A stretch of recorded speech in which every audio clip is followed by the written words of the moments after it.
Samantala, ipinaliwanag naman ng PHIVOLCS kung may koneksyon ang magkakasunod na lindol sa Davao Oriental, Cebu at La Union. Yan ang ulat ni Rod Lagusan. Hindi magkakaugnay ang sunod-sunod na malalakas na lindol. Ito ang binigyang diin ng PHIVOLCS kasunod ng magnitude 7.4 na lindol sa baybayin ng Manay, Davao Oriental bago mag-alas 10 ng umaga. Gayon din ang mga naunang lindol sa Cebu at La Union. Nagkakaroon na tayo ng disaster fatigue, from yung typhoon, and then sunod, meron tayong volcanic eruptions, and then earthquakes. But again, these are all not connected. Yung mga active faults natin are independent from each other unless they're very close to each other. Pwedeng magkaroon ng what we call the stress transfer. But in this case, masyado na pong malayo. Ayon kay PHIVOLCS Director Teresito Bacolcol, ang Philippine Trench ang pinagmula ng lindol sa bahagi ng Davao Oriental na may lalim na 23 kilometers. Iba ito sa source ng magnitude 6.9 na lindol sa Cebu na Bogo Bay Fault at magnitude 4.4 na lindol sa La Union na Philippine Fault. Wala po silang connection. It's just that we have 180 active fault segments, and then we also have 6 trenches. And there's always this possibility na sabay-sabay ang gumalaw. Hindi naman sabay-sabay lahat na 185. We don't want for that to happen. But there's this possibility na isa or dalawa or more active faults would generate earthquakes. Ito'y lalo na sa 30 lindol anya ang kanilang naitatala kada araw.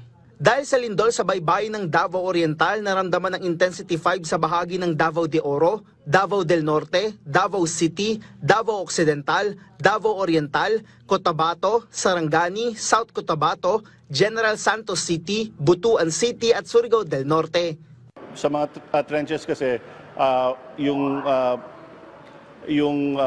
motion natin would be thrust faulting. May isang block na tumaas. Unlike doon sa Bogo City, for example, the Bogo Bay Fault, it's mainly horizontal. But dito it's vertical.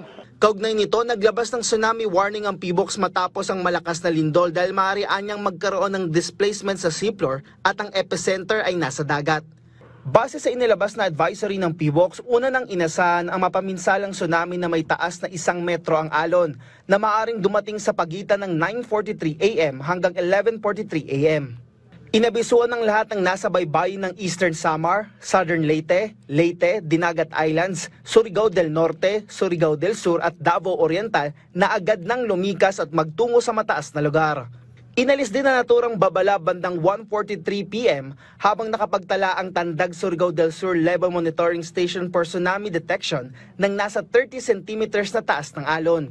Binigyang din ng PHIVOLCS na kinakailangan na paigtingin pa ang information dissemination sa coastal communities. Gaya kapag nakitang may pag-atras ng tubig ay dapat nang lumikas agad at wag nang kunan pa.